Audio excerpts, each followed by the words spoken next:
Depois de 25 longos anos de exibição do anime de One Piece, Shanks, o Ruivo, finalmente luta pela primeira vez na história, obliterando por completo os piratas do Kid. Mas eu sinceramente não acho que as pessoas entendem o quão magnífica essa luta realmente foi, porque essa não foi uma simples demonstração de poder de um personagem que a gente espera ver em ação há mais de 2 décadas, mas sim que o nível de riqueza de detalhes em cada pequeno momento de toda essa batalha é o que realmente faz com que ela seja tão grandiosa e marcante para a série. E é por isso que nesse vídeo vamos destrinchar ponto a ponto como o gênio Eiichiro Oda deu uma verdadeira aula na construção dessa batalha que precisou de apenas um único golpe para ser o que foi. Antes da gente começar, você já sabe, lance imediatamente um Kamusari no botão do like e um Hakoku no botão de se inscrever no canal para continuar por dentro de tudo sobre o universo de One Piece.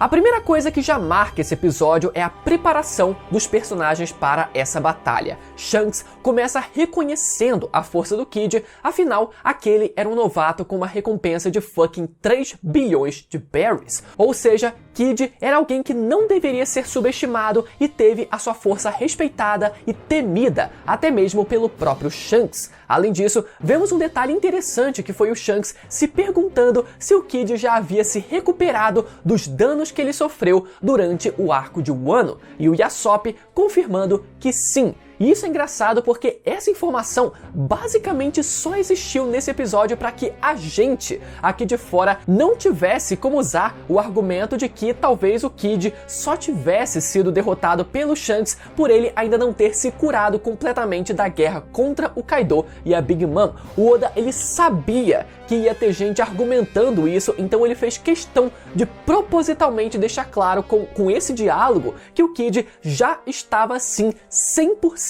curado e preparado para enfrentar o Shanks e que não tinha desculpa caso ele viesse a ser derrotado. Já uma outra coisa que esse começo de episódio evidencia é a forma como o Shanks possui aliados visivelmente fracos, feios e esquisitos e que não teriam qualquer chance de fazer frente aos piratas do Kid, mas que ainda assim estavam dispostos a lutar pelo seu capitão. E na verdade é muito mais do que isso. É possível a gente ver como o Shanks não se importa de ter esses aliados fracos, feios e esquisitos do seu lado, mostrando que o Shanks é um cara que não rejeita os menos desafortunados, e ele não tem qualquer tipo de preconceito com essas pessoas. E isso ganha ainda mais peso considerando a sua posição como Yonkou, em que pelo menos em tese ele deveria priorizar reunir o máximo de pessoas poderosas ao seu redor para fortalecer o seu império, mas não, o Shanks vai pelo caminho contrário e não se importa de ter também debaixo da sua asa pessoas que ele sabe que não vão agregar em nada para o seu poderio militar. Pelo contrário, ele sabe que essas pessoas não teriam qualquer condição de sobreviver mar afora, então ele decide os acolher.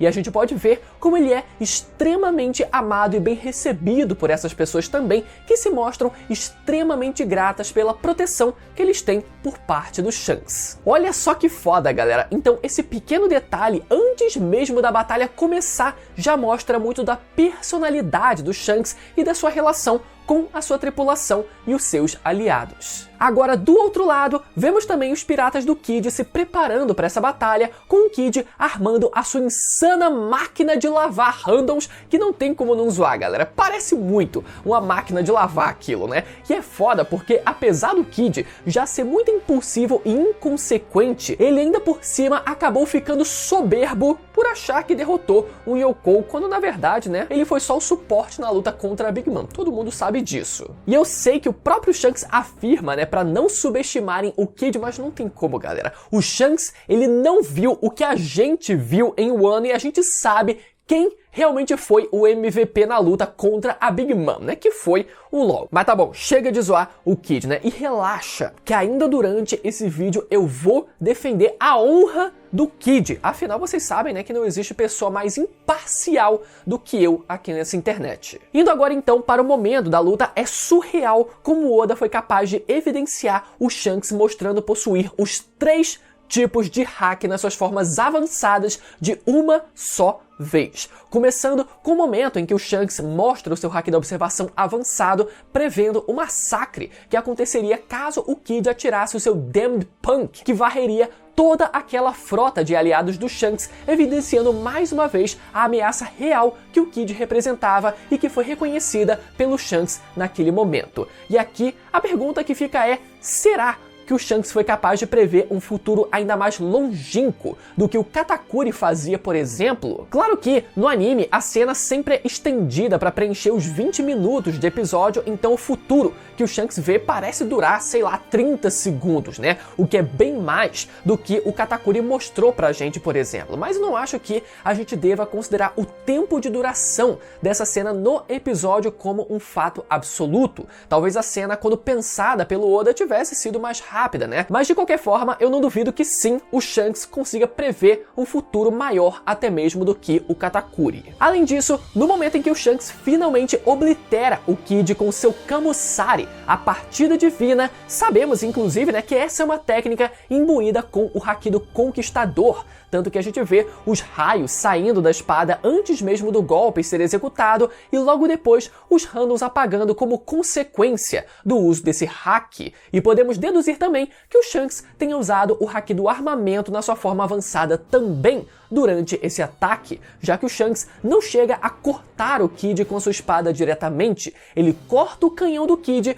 e o corte é projetado em direção ao Kid. Então pode muito bem ser que o Shanks tenha usado a emissão do armamento durante esse ataque também. Agora, uma coisa a se notar também é o nome dessa técnica, chamada Kamusari, que é a mesma técnica usada pelo seu ex-capitão Roger contra o Oden lá no flashback do Oden, vocês lembram disso? O que estabelece um paralelo ainda mais forte do Shanks sendo o espelho do Roger dessa nova geração, seja em personalidade, propósito e até no seu estilo de luta. Mas o que eu queria que vocês percebessem é que o próprio nome dessa técnica não só é um espelho entre esses dois personagens, mas é também o que diferencia esses dois. Se liga só que eu vou explicar. O nome dessa técnica normalmente é traduzido como partida divina, mas se a gente fosse traduzir de forma literal, a gente poderia chamar de aversão divina, porque um dos kanjis usados tem o sentido de evasão, prevenção ou aversão, no sentido de evitar um contato físico ou até de evitar uma situação de forma mais abstrata. Então, quando a gente entende o nome dessa técnica como evasão ou aversão divina, é como se o Roger, na posição de um pirata, usasse essa técnica para evitar ser capturado pelos deuses desse mundo que compõem o governo mundial. Ou seja, nesse caso, uma literal evasão e aversão aos deuses. Porém, o caso do Shanks já é um pouco diferente, porque ele próprio parece ter conexão com os deuses, sendo possivelmente ele próprio um deles, já que se especula, de forma quase que confirmada, né, que ele seja pertencente a uma linhagem de Tenryubitos. Então, no caso do Shanks, a aversão divina seria uma forma dele próprio rejeitar a sua própria origem como um deus desse mundo, tendo no fim se tornado um pirata. Ou seja, enquanto Roger rejeita o divino como seu inimigo, o Shanks rejeita o divino como parte de si mesmo. Seguindo então o episódio, vemos o Kid ser completamente derrotado pela técnica do Shanks, e o mais engraçado é que o Killer também foi derrotado e ninguém nem sequer viu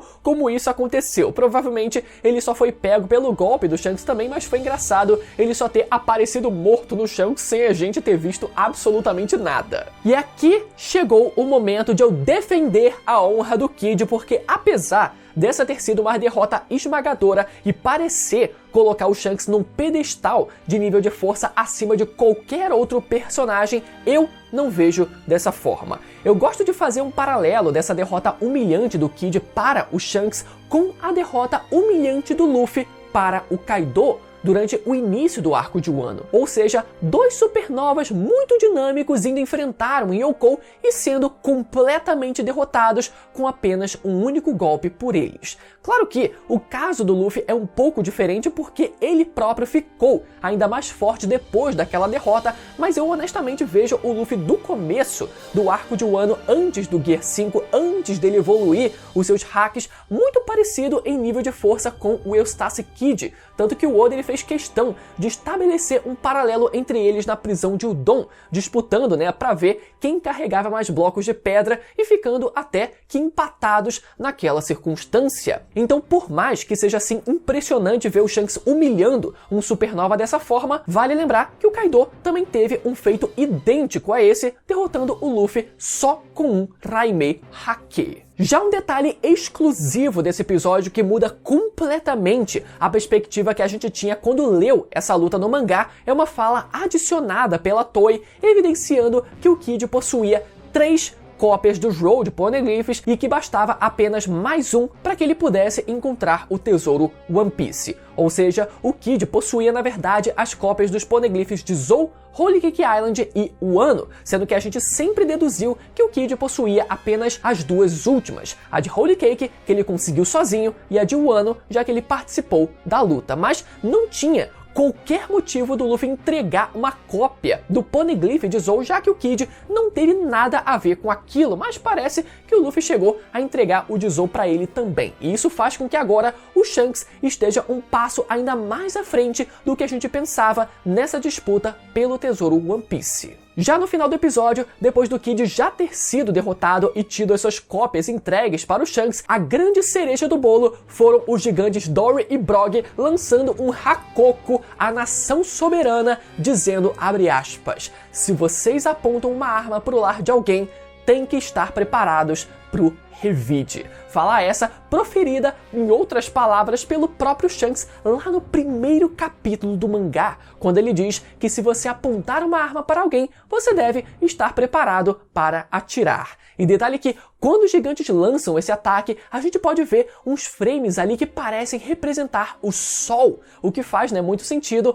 com as informações mais recentes do mangá de que o deus venerado no país de Elbaf é o deus do Sol Nika. Então esse foi um pequeno spoilerzinho do mangá ali inserido pela Toei. E no fim, com esse golpe cortando o navio dos piratas do Kid ao meio, afundando de vez eles no oceano. Lembrando que o casco do navio é a base para a estrutura inteira do navio. E quando o casco é danificado dessa forma, significa que não existe qualquer salvação para aquele navio. Então, meu amigo, já era. E a cena ainda fecha com a frase do narrador anunciando a derrota dos piratas do Kid da exata mesma forma como feito no final do arco de Sabaody, quando os piratas do Chapéu de Palha também foram completamente derrotados. Ou seja, resta a gente saber se existe sequer qualquer pingo de esperança dos piratas do Kid voltarem a ter qualquer participação na obra ou não. Então, galera, como eu falei, percebam mais uma vez como esse episódio não é só uma simples batalha onde vemos um personagem como Shanks finalmente entrando em ação